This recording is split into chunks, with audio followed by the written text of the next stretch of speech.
Jaz sem predstavil na splošno problematiko rekonstrukcij, predvsem stališča zakonodaje, novega gradbenega zakona, da si malo pogledamo, kaj bi bilo treba urediti. Torej, naši motivi za ureditev jih je predstavil že dr. Samo Medved, je zagotovitev varnosti varnosti, mehansko odporne stabilnosti objektov, zaščita pravne varnosti projektantov, tisti projektanti, ki želijo delati dobro in se zavedajo kompleksnosti svoje naloge in tveganj, na neurejenem trgu zelo težko dobijo delo, ker so ponovadi cenovno nekonkurenčni proti tistim, ki delajo slabo, mimo pravil in vsega, ne? To je en od vidikov. Se pravi, zagotoviti želimo s tem strokovnost in omejiti nelojalno konkurenco in ustrezno, da se poleg tega ustrezno vrednoti delo. Želimo rešiti dve glavni, sicer zelo široki vprašanji, kdaj sploh govorimo o rekonstrukciji, pa kako postopati, ko gre za rekonstrukcijo.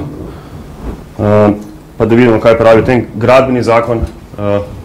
Se pravi, gradbeni zakon o tem, kdaj je za rekonstrukcijo, govori v tej definiciji. Definicija je zelo splošna in groba. Treba v prihodnje v podzakonskih aktih, v pravilih stroke in mogoče tudi v smernici rešiti dileme kot kaj je to spreminjanje tehničnih značilnosti, kaj je to, da se spreminjajo konstrukcijski elementi, kaj so to zmogljivosti. Ali so to zmogljivosti, koliko ljudi lahko v en objekt pride, koliko postelje v hotelu, koliko avtomobilov je v neki garažni hiši, ali to pomeni tudi, kako odporen je nek objekta. Ne? Potem, kaj so to izboljšave?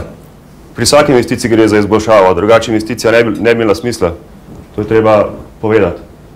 Poleg treba tudi omejiti rekonstruiranje, kjer se povečuje gabaritov le zaradi usklajevanja z bistvenimi zahtevami.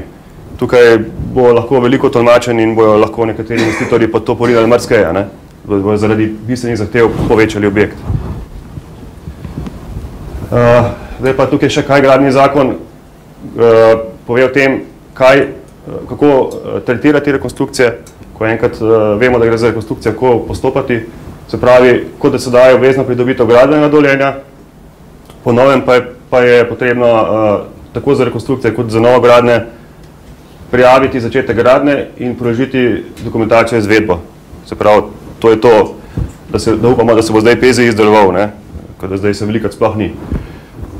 Nadalje, projektant in vodja projekta podpišeta izjavo, da se izpolnijo bistvene zahteve. Tukaj gradbena stroka se čisto ne strinja, da tukaj napiše, da vsi pooblaščeni inženirji podpišejo. Se pravi, tukaj ne piše, da se gradbenik podpiše pod mehansko odporno stabilnost. Samo projektant, podjetje in pa vodja projekta, ki bo običajno pri stavbah arhitekt. Ne? To upajmo, da se bo dal še kaj urediti v podzakonskih aktih, ker to ni v redu. Pri rekonstruiranju mora biti izpolnjene bistvene in druge zahteve veljavne v času spreminjanja objekta. Torej, objekt, ki ga rekonstruiramo, mora po rekonstrukciji zadoščati današnjim predpisom. Če tudi že pred rekonstrukcijo morda ni zadoščal tem predpisom, ker je bil narejen v nekem preteklem obdobju, ko so bili predpisi blažji. To ni vedno logično pri nekih lokalnih rekonstrukcijah, ki ne vplivajo na cel objekt, ki vplivajo samo na neke lokalne elemente. Zato je v gradbenem zakonu omilitev te zahteve, kjer piše, da se zahteva se ne uporablja, če je to tehnično neizvedljivo ali povezano z nesorazmernimi stroški. To je pa druga skrajnost. Zdaj bojo pa investitorji vedno to tretirali kot nesorazmerne stroške in se pa bo nikoli nič ojačevalo, kar je pa spet nerazumno, ker mi želimo, da se varnost zgrajenega okolja dviguje. Nekateri objekti so bili zgrajeni v času, ko so bili predpisi veliko blažji, predvsem recimo iz potresnega vidika. So potresno, iz današnjega dojema je potresno povsem neodporni. Torej, ko bo prišlo do nekaj izrednega dogodka, bo lahko tako določilo usodno. Zato je tudi to treba nekako omiliti.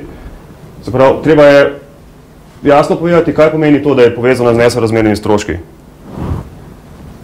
Seveda pa piše, da se pri tem ne sme poslabšati gradbeno-tehnično stanje objekta. Se pravi, če posežemo konstrukcijo, se ne sme poslabšati odpornost. Predvidene so tudi nekatere izjeme za objekte z področja varstva kulturne dediščine, kjer piše, da ne sme biti neposredno ogrožena varnost objekta, življenja in zdravja ljudi, sosednjih nepremičnin in okolja. Zdaj, kaj to pomeni neposredno ogrožena varnost? To spet nikjer ni definirano. A to pomeni, da se objekt že ruši in gremo ven, je to neposredna nevarnost, ali to pomeni, da ko bo prišel potres, se lahko poruši, se pravi, da objekt potresno nevaren. Iz današnjega vidika mi kot stroka menimo, da če objekt ne zadošča nekim predpisom, je potresno nevaren. Zdaj, v zakonu ne moramo reči, da je zakonodajalec to enako videl kot mi. Upajmo, da bo tudi to nekako urejeno. No? Potem pa še vzdrževanje objektov. Pri vzdrževanju objektov je novo, glede na staro zakonodajo, da pod vzdrževanje objektov paše tudi zamenjava posameznih dotrajanih konstrukcijskih in drugih elementov ter inštalacijski preboji. Si predstavljate, vsi inštalacijski preboji brez omejitev, da se lahko delajo kot vzdrževanje objektov, se pravi brez gradbenega dovoljenja, brez PZI-ja, prijave začetka gradnje, brez stroke, bom rekel. Ne? To je zame kot gradbenika zelo sporno. Upam, da se bo to dalo omejiti, da ne bo rekel, tako zakonu piše in ne da se nič narediti. Glejte, to so lahko veliki primeri inštalacijskih prebojev, lahko grejo skozi kritična območja, skozi robne stebre sten potresnih, skozi potresne vezi. To so lahko je več manjših, ker cela linija prebojev. Tako da to je izredno nevarno, no? Če bo to dopuščalo, da bo kar neki obrtniki neki vrt ali pa delali brez vsake stroke.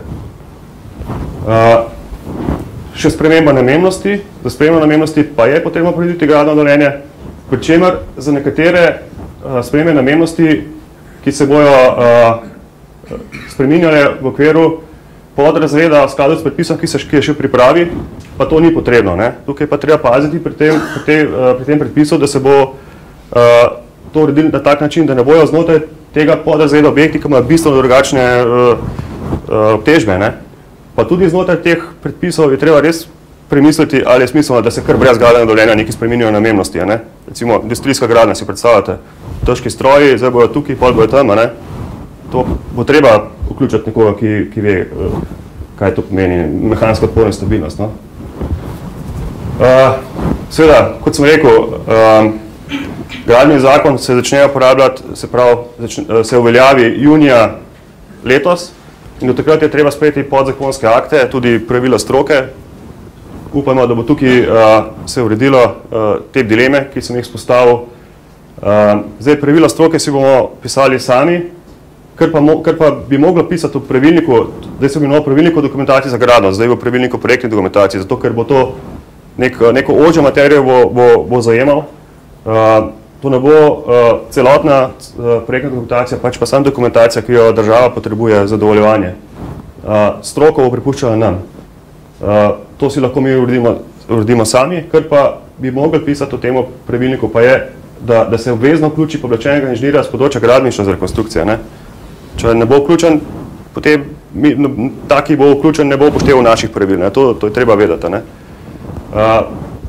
Kot smo rekli, pooblaščeni inženir z področja gradbeništva, bivši projektant gradbenih konstrukcij, je edini kompetenten za dokazovanje mehanske odpornosti in stabilnosti objekta, za odločanje o tem, ali določen poseg konstrukcije ali sprememba obtežbe nosilnost konstrukcije vpliva pomembno ali ne, pa seveda on je tisti, ki pove, kakšni so morebitni sanacijski ukrepi. Pomembno je, kot smo že slišali, tudi uredba o razvrščanju objektov, glede na zahtevnost gradnje, seveda, ki ima vpliv na to, kakšna bo sploh potrebna dokumentacija in kdo jo bo delal, pa tudi pri gradnji, kako se bo postopalo. Nivo strokovnosti udeležencev bo določila za neke objekte glede na razrede. Pomembno za nas je še pravilnik o mehanski odpornosti in stabilnosti, ta pa se pomembneje ne spreminja. Ostaja tako, kot je.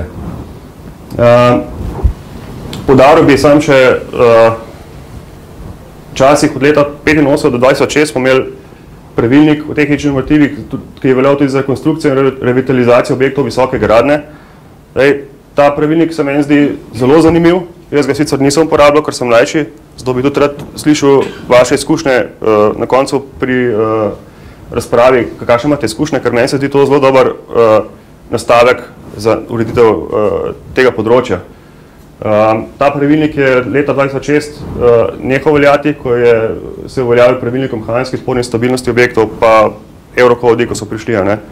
Imamo Eurokod 8.3, ampak je zadeva obravnava ožje. Ta pravilnik je vseeno malo neke druge stvari obravnaval kot zdaj Eurokodi. Tako da je za razmisliti, da bi bilo ta pravilnik za dopolniti, spremeniti, pa ga uporabljati v taki obliki, mogoče naprej. Za konec, ker nisem nobene slikce, bi še tole, to sem pokazal že na konstrukterjih. Kolegica mi odstopila tole sliko, to, da se zavedamo, da prvi pogoj je zakonodaja, drugo je inšpekcija. Tole je 10-odstopna stolpnica, ta stena, to je nosilna stena v 3. nadstropju. Stena gre od temeljev do strehe, investitor se je odločil, da ga moti in da jo bo zrušil. To je pomembna stena, zraven so zidane stene, tukaj ne rabimo niti potresa, da se objekt podre, razumete?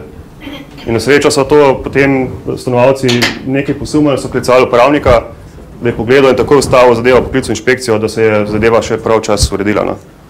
Čisto, da se zavedamo, do česa pride, če ni stroke zraven. Ok, to je zaenkrat z moje strani, tako da hvala zaenkrat.